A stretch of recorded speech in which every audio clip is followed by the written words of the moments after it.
rasulih sallallahu alaihi wasallam, usi nafsi wa iyyakum bitaqwallahi faqad fazal muttaqun fala tamutunna illa wa antum muslimun. Faqala ta'ala ya ayyuhalladzina amanu taqullaha haqqa tuqatih wa la tamutunna illa wa antum muslimun. Hadirin jamaah Jumat rahimani wa rahimakumullah.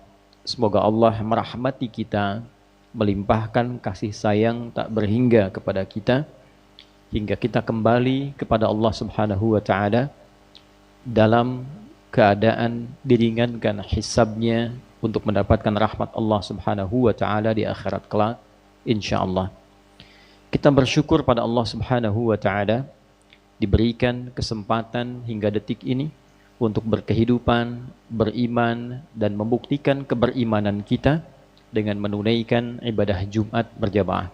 Semoga Jumat kali ini diberkahi dan dijadikan oleh Allah Subhanahu wa Ta'ala sebagai Jumat terbaik di antara sekian Jumat yang telah kita tunaikan.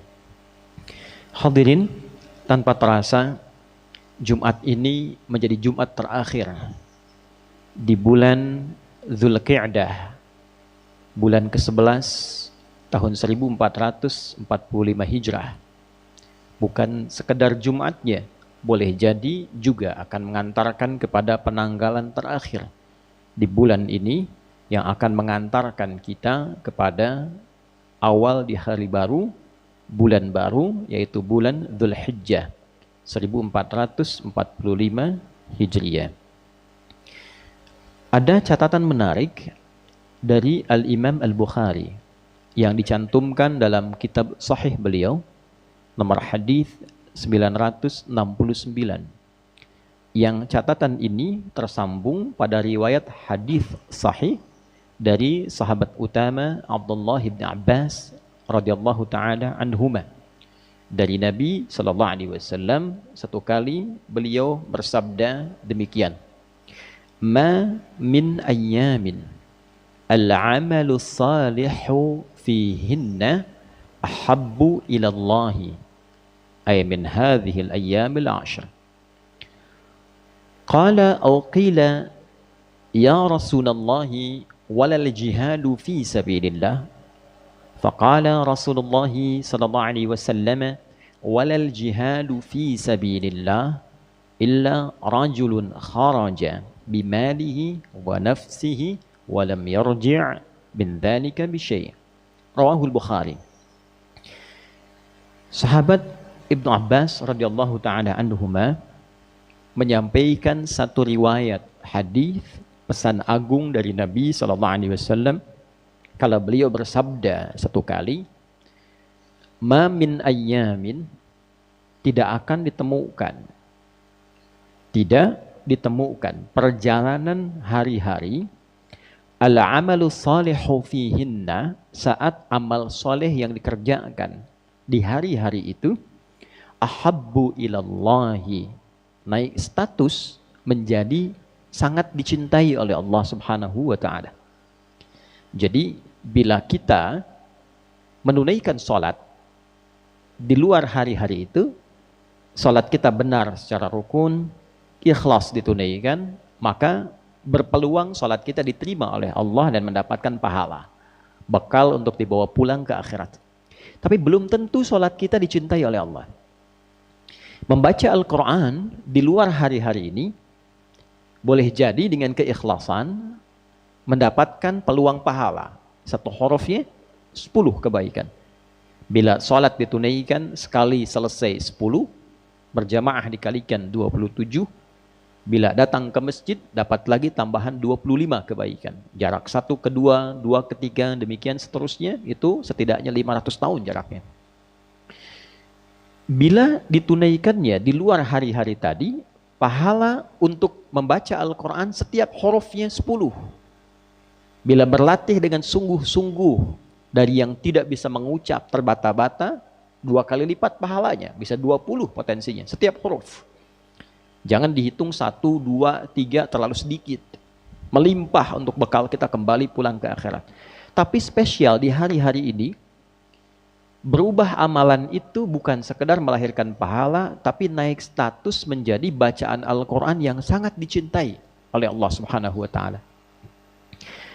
Berbeda antara diterima dengan dicintai. Diterima, amal yang dikerjakan, artinya segala yang kita lakukan dari amal yang baik itu mendapat ridha Allah, yang dengan itu satu, ada keberkahan, ada pengaruh amal itu pada kepribadian kita saat di dunia, dan melahirkan pahala yang dibawa untuk ke akhirat. Misal, berkahnya sholat itu membuat perilaku kita lebih baik. Inna sholata tanha 'anil fahsya wal munkar. Itu berkah, itu dunia. Jadi semakin kita melatih tangan kita dalam bertakbir, wajah kita tunduk, sampai kaki kita juga bersujud, dan taat pada ketentuan Allah, maka anggota tubuh yang dilatih dalam sholat ini, itu akan digunakan dalam perilaku kita berdasarkan bimbingan Allah. Dibimbing, ujung kepala sampai ujung kaki. Ada sifat ihsan, merasa kita dilihat perilaku kita itu oleh Allah Subhanahu wa Ta'ala. Sehingga sholat yang benar ditunaikan itu akan berpengaruh kepada seluruh bagian tubuh kita dan merubah tindakan bagian tubuh ini menjadi baik seketika. Tangan baik, kaki melangkah pada yang baik, mata melihat yang baik. Nah, itu berkah dunia. Akhiratnya, apa yang kita tunaikan selesai, dituliskan 10 kebaikan. Namanya hasanah. Quran surah ke-6 ayat 160. Man jaa bil hasanati falahu asyru amthaliha. Siapa yang mengerjakan satu kali perbuatan hasanah bernilai pahala, itu nilainya 10. Salat itu disebut dalam Al-Quran dengan hasanah. Quran surah ke-11 ayat 114. Aqimis salata tarafain nahar wa zulafan minal lail innal hasanati yudhibnas sayyiat. Salat-salat yang kita tunaikan itu disebut dengan hasanah. Diterima, ada berkah di dunia. Jadi salat bila banyak pun ditunaikan dengan sunnahnya, tidak merubah perilaku yang melakukan itu menjadi lebih baik, itu pertanda belum berkah salatnya. Walaupun gerakan-gerakannya benar, bacaan-bacaannya fasih, tapi tidak merubah pelakunya menjadi lebih baik, artinya belum berkah, belum benar sepenuhnya. Ada kekhusyuan yang hilang, ada pemahaman yang tidak nampak di dalamnya. Nah, dicintai itu konsekuensinya tambah itu. Tambah dari yang tadi, bukan sekedar berkah, bisa mempercepat terkabulnya doa. Ada kisah yang ditampilkan dalam Al-Quran yang mustahil pun menurut manusia, tapi dipandang butuh saat di dunia, itu Allah bisa kabulkan. Contoh, istrinya Nabi Zakaria itu divonis secara medis, secara klinis, tidak mungkin punya keturunan secara medis. Satu, mandul. Yang kedua, monopos. Secara klinis tidak mungkin, secara medis mustahil. Tapi Nabi Zakaria bermohon kepada Allah agar hadirnya keturunan yang mewarisi sifat dakwah beliau, sehingga risalah itu dakwahnya tetap berjalan. Dan dengan ketetapan Allah dikabulkan. Atas takdir Allah dikabulkan itu. Kapan saat dikabulkannya? Saat beliau menyampaikan doa itu dalam sholatnya.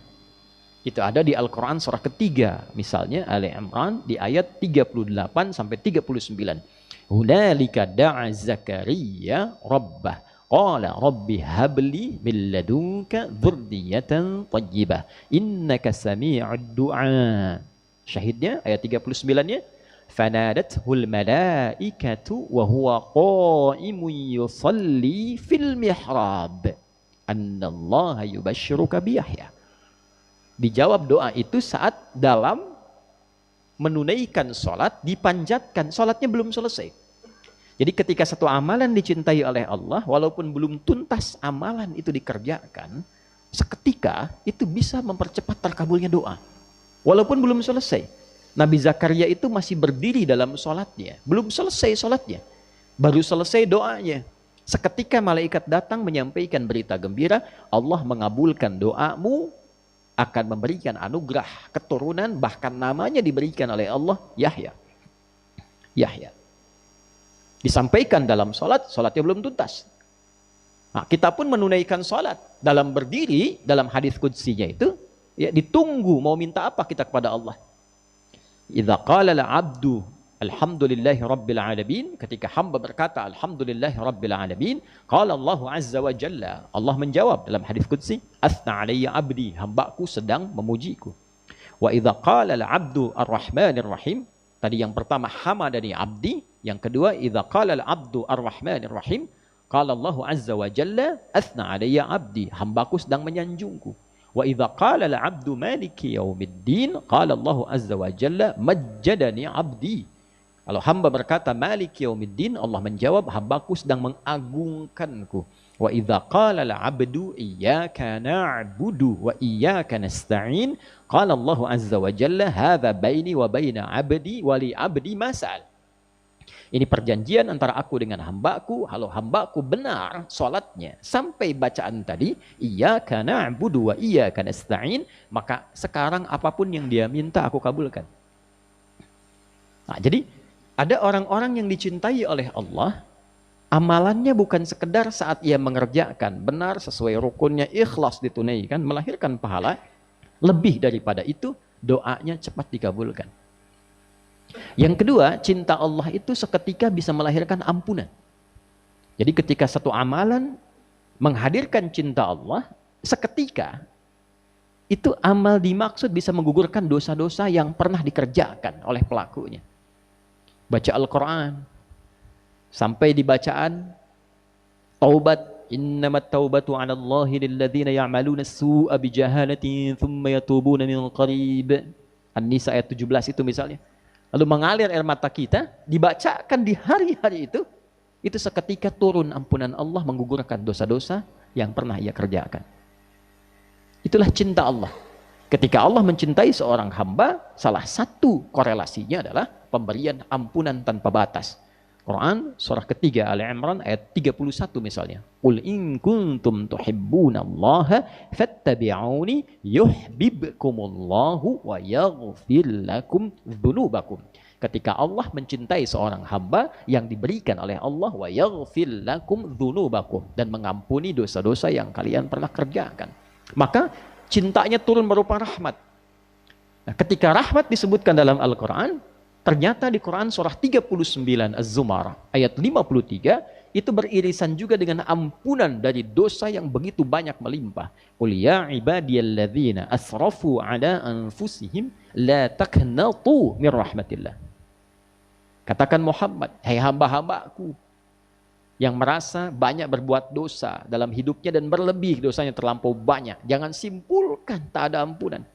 Kata Allah, jangan putus asa dari rahmatku. Ketika rahmat diberikan dari cinta Allah, innallaha yaghfirudz dzunuba jami'a. Seluruh dosa yang kau kerjakan, aku ampuni, kata Allah. Jadi ketika cinta diturunkan, ketika cinta dihadirkan, maka doa cepat dikabulkan, dosa diampuni, dan anugerah datang begitu berlimpah. Hari-hari itu tibanya di 10 hari pertama di bulan Dzulhijjah, min hadzal ayyamil 'ashr, yaitu 10 hari pertama di bulan Dzulhijjah. Seorang sahabat mengkonfirmasi, walal jihadu fi sabilillah, ya Rasulullah, bagaimana status jihad fi sabilillah? Apakah mengungguli juga 10 hari di awal Dzulhijjah ini?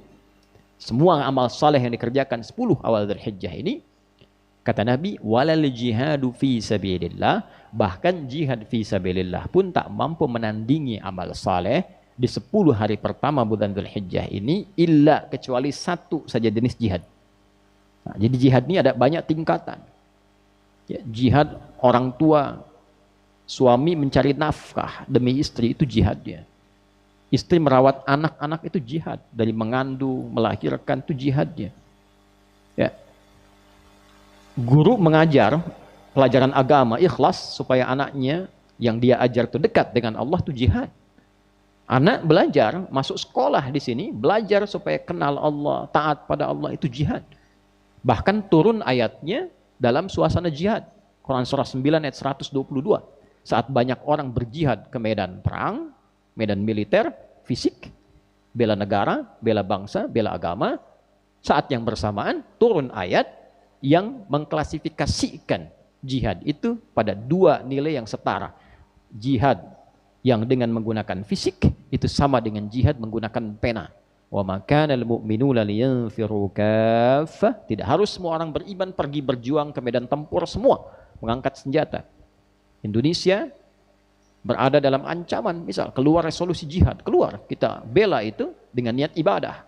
Nah, itu bagian kewajiban dari agama kita. Bela bangsa, bela negara dengan niat kita beribadah pada Allah Subhanahu wa ta'ala, berbakti pada negeri, mengabdi dengan niat ibadah kepada Allah. Itu bagian dari agama. Nah, saat hal itu kemudian terjadi, nah, tidak semua keluar. Ada sebagian yang dia berjihad dengan penanya, dengan jurnalistiknya, dengan diplomasinya, dengan ilmunya. Sehingga ada keseimbangan antara di lapangan dengan nilai-nilai diplomatis. Nah, itu setara nilainya. Falaula nafara min kulli firqatin minhum ta'ifah liyatafaqahu fid din wa liyunziru qaumahum idza raja'u ilaihim la'allahum yahdharun. Ada sebagian kelompok orang itu mendalami agamanya, mengkaji lagi, menanamkan spirit, sehingga ketika prajurit-prajurit berjuang di medan laga, ia mendidik masyarakat-masyarakat itu untuk siap juga berjuang dengan ilmu yang sama, dengan semangat yang serupa. Itu sama nilainya. Tapi yang ini yang tak bisa ditandingi adalah orang yang berjuang dengan hartanya, kharaja bimalihi wa nafsihi, dan dengan jiwanya, fisiknya, walam yarji' min dzalika bisyai', dan tidak membawa apapun kembali lagi dengan kedua hal tadi. Dia wafat, syahid. Karena itu berbahagia bagi Anda yang mengenakan seragam kebesaran, seragam bela bangsa, bela negara, dan niatkan untuk ibadah. Ketika ada panggilan bertugas sesuai ajal, misalnya wafat, itu diniatkan ibadah, syahid statusnya. Statusnya syahid dan tinggi itu nilainya. Ya, kita berbangga ini pakaian tentara kita itu hijau-hijau. Di surat Al-Kahf itu ada disebutkan orang berpakaian hijau-hijau diberikan anugerah melimpah oleh Allah di surga. Wa yalbasuna thiyaban khudra. Dia menggunakan pakaian hijau, diapresiasi dengan gelang-gelang emas, baju kehormatan, dan dipersilahkan menikmati hasil perjuangannya, tak ada lelah lagi, kesejahteraan bertambah, nikmat. Nah, itu diantara perjuangan. Nah, tidak ada tuntutan itu, maka Allah hadirkan semangat untuk meningkatkan amal saleh. Ramadan berlalu 30 hari. Setelah itu kadang kembali lagi ke asal mula. Mata melihat yang kurang baik lagi. Pikiran berpikir yang tidak baik lagi. Saat Ramadan tidak bertikai, setelah Ramadan saling bertikai. Sama muslim mencela, sama muslim menjatuhkan. Ya. Selesai Ramadan, korupsi marak lagi. Maka dihadirkan lagi untuk mengingatkan 10 hari. Seperti halnya orang-orang yang berhaji mendapatkan mabrur dari kata birrun, merubah menjadi lebih baik. Maka yang tidak berhaji diberikan kesempatan 10 hari berlatih beramal. Yang bila dikerjakan, amalan itu naik status dicintai oleh Allah Subhanahu wa ta'ala, yang dengan itu berpotensi doa cepat dikabulkan, dosa diampuni, perbuatan berubah jadi baik, dan bila sudah baik, mudah bagi Allah menitipkan apapun yang bisa kita jadikan sebagai bekal ibadah. Kalau ilmu, cepat diberikan. Kalau harta, cepat didapatkan. Kalau kedudukan, tidak perlu diraih dengan sogokan. Kalau tenaga, dia melahirkan keberkahan untuk melakukan apapun yang bermanfaat dalam kehidupan. Itulah 4 poin yang bisa kita dapatkan. Dan sebagai penutup, bila ingin melakukan satu amalan dan mengumpulkan jenis-jenis kebaikan, amal saleh, maka diantaranya ada amalan berupa puasa. Puasa bisa dilakukan dari hari pertama, bisa berturut-turut sampai hari ke-9. Hari 1, hari kedua, hari ketiga, demikian sampai hari ke-9. Hari ke-10 itu sudah hari raya, haram hukumnya puasa. 11, 12, 13 hari tasyrik, haram hukumnya puasa. Itu hari bergembira karena kita telah merasakan perubahan dalam kehidupan. Jadi lebih baik, lebih enak, lebih tenang. Kita makan sebagai rasa syukur kita pada Allah, diberikan kesempatan hidup, telah merasakan perbuatan hidup, dan kita memakan pertama kali makanan halal dari hasil pendekatan kita kepada Allah, berjuang selama 9 hari. Mendekat untuk jadi lebih dekat, lebih mudah dikabulkan doa, lebih mudah untuk ibadah. Bahasa Arab dia disebut dengan kurban. Maka kita berkorban dalam arti berusaha mendekati Allah Subhanahu wa ta'ala dengan amal soleh kita. Maka siapa yang mampu berturut-turut boleh 1 sampai 9 hari. Siapa yang ingin tanggal 1 puasa, tanggal 2 istirahat, tanggal 3 puasa, boleh. Ya, silahkan karena redaksinya memperbanyak. Yang belum pernah puasa, 1 pun bisa banyak. Kalau sulit menunaikan, maka setidaknya tunaikan tanggal 9-nya. Dikenal dengan puasa Arafah, yang di Mekah wukuf berhaji, yang tidak berhaji puasa. Sama-sama merenung, sama-sama istighfar, sama-sama mengoreksi diri. Itulah sebabnya puasa Arafah bisa menggugurkan dosa yang pernah dikerjakan setahun yang akan berlalu, telah berlalu, dan juga mencegah setahun yang akan datang. Dosa-dosa kecilnya hilang, mencegah, bukan berarti menjamin dosa setahun itu hilang, tidak. Mencegah kita berbuat dosa dari hasil perenungan dalam konteks kita ibadah di hari itu. Semoga kita diberi kekuatan untuk memuliakan 10 hari pertama di bulan Dzulhijjah yang akan kita songsong insya Allah. Bila tidak ada perubahan, esok hari akan kita masuki. Dan tahun ini bila tidak ada perubahan akan bersama-sama Idul Adhanya di Indonesia tanggal 10 Dzulhijjah. Boleh jadi bersamaan dengan 17 Juni di hari Senin 2024 Masehi. Semoga Allah memberikan kemudahan pada kita, kenyamanan pada kita untuk beribadah, merubah diri kita supaya bisa menjadi hamba dan pribadi yang lebih baik, dimuliakan oleh Allah, dan kembali dalam keadaan yang dekat dan ringan hisabnya di hadapan Allah Subhanahu wa taala. Barakallahu li wa lakum fil Qur'anil azim wa nafa'ani wa iyyakum bima fihi minal ayati wadh-dhikril hakim wa taqabbala minni wa minkum tilawatahu innahu huwas samiul alim. Ud'ullaha yastajib lana wa lakum jami'an.